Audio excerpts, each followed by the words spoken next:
Le goût d'entreprendre. Une émission proposée par Doris Pradal en partenariat avec la Caisse d'épargne, la Banque des entreprises et des professionnels de Midi-Pyrénées.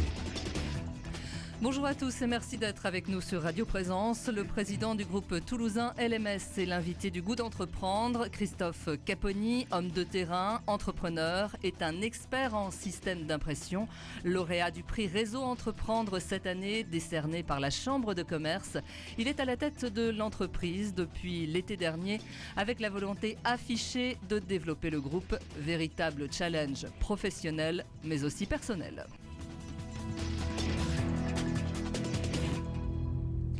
Christophe Caponi, bonjour. Bonjour Doris. 47 ans, jeune entrepreneur, puisque vous avez racheté l'été dernier l'entreprise toulousaine LMS, dirigée précédemment par Jean-Michel Perret. Alors que faites-vous exactement, Christophe, au sein de cette entreprise ? Vous nous dites spécialiste en maintenance d'imprimantes multimarques et services d'impression, c'est-à-dire ? C'est une société qui a été fondée à Toulouse il y a quand même quelques années, puisque c'est une jolie dame de 22-23 ans.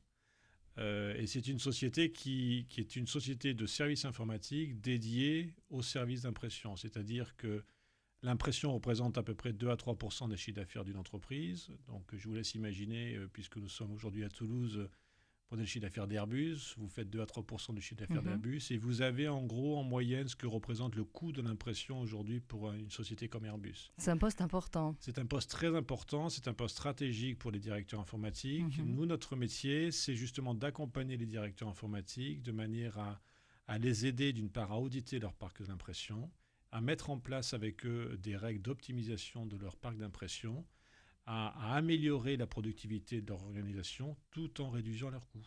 Réduire les coûts, on imprime encore aujourd'hui ? On imprime de plus en plus, on imprime différemment, c'est vrai, vous avez raison, d'il y a quelques années, mais on imprime encore beaucoup aujourd'hui. Pourquoi ? Qu'est-ce qu'on imprime aujourd'hui ? Quels sont nos besoins alors que nous sommes passés au tout électronique, au courrier électronique notamment ? On a encore besoin d'imprimer ?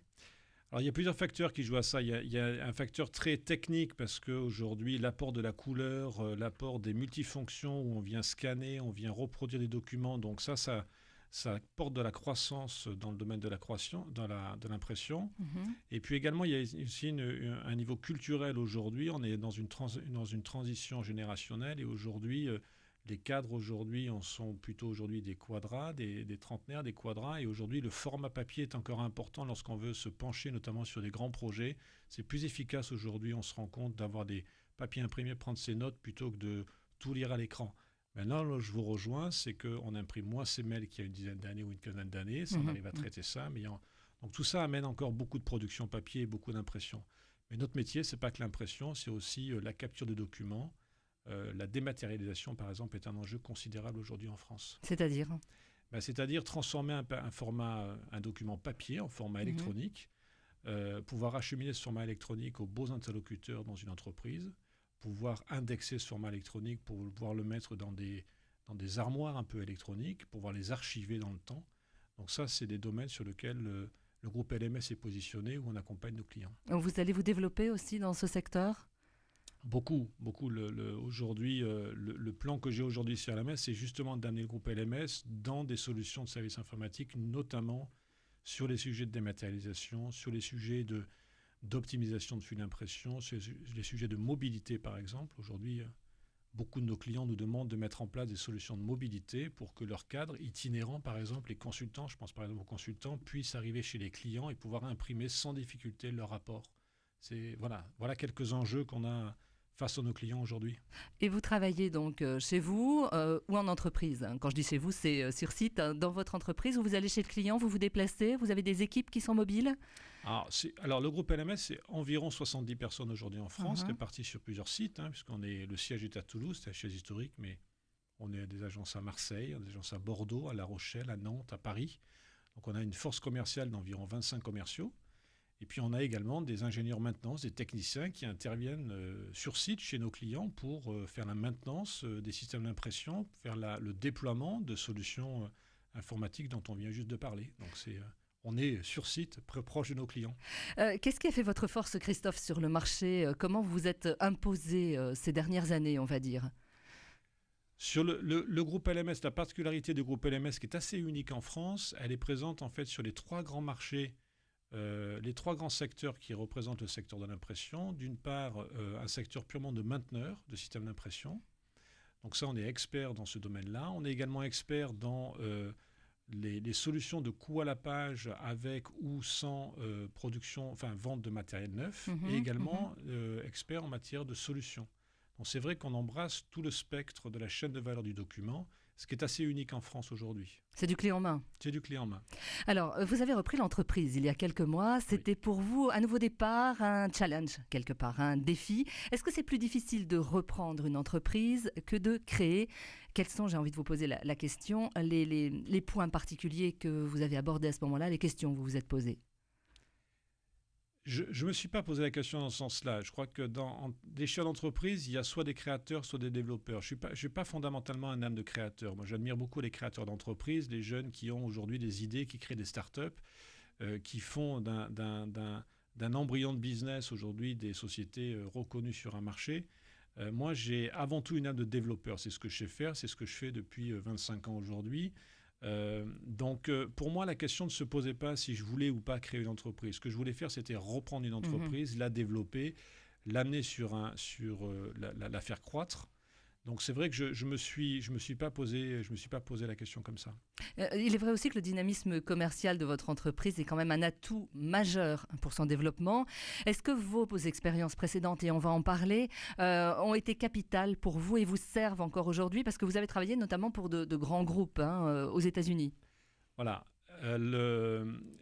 J'ai très fréquemment travaillé dans des groupes où l'innovation était au cœur en fait, de la croissance de l'entreprise, au cœur de l'organisation. Et c'est vrai que chez LMS, l'innovation est essentielle. Donc c'est pour ça que aujourd'hui, on est une société de service. Notre capital n'est pas assis sur une usine, notre capital est assis sur l'humain. Donc une des clés de réussite d'LMS sera dans les années à venir notre capacité à créer l'innovation dans le service dédié à l'impression dans l'entreprise. L'humain, pourquoi vous parlez de l'humain? C'est-à-dire des hommes qui vous entourent?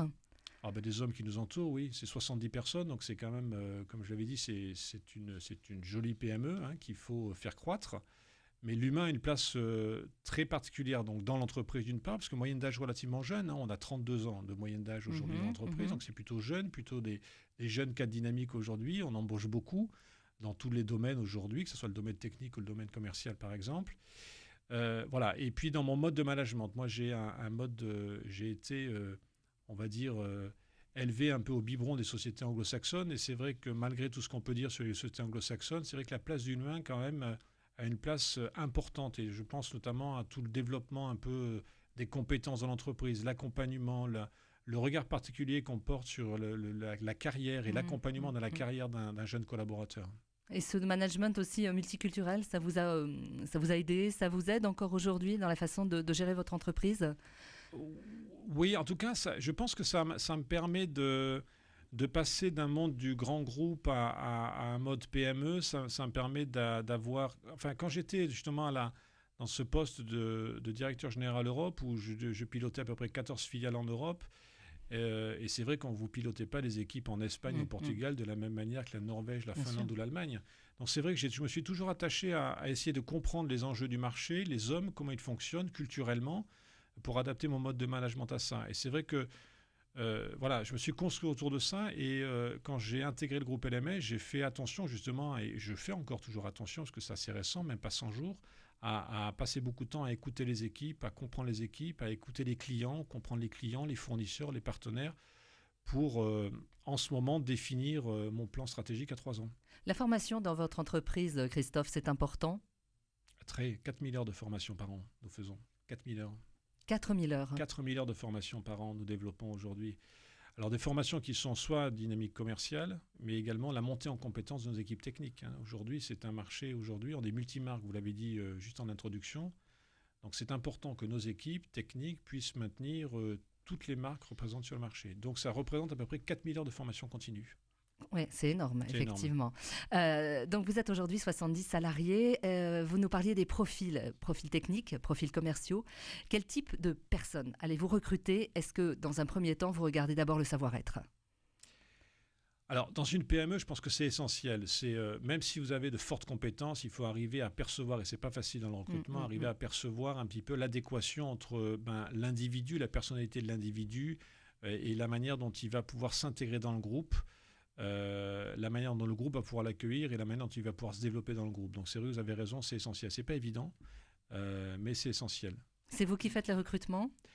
Pas personnellement, parce que je me fais accompagner d'une part par mes cadres, et puis on a des accords aujourd'hui avec des sociétés extérieures dont c'est le métier justement de faire des tests, des bilans comportementaux pour essayer de bien regarder l'adéquation entre l'individu qui veut nous rejoindre et la structure dans laquelle on veut l'intégrer, le groupe, pour voir si le mariage, la greffe va bien se passer. Oui, tout à fait, dans l'intérêt de l'un et de l'autre. Toujours, sinon ça ne fonctionne pas. Quel type de profil dans les mois qui viennent allez-vous recruter ?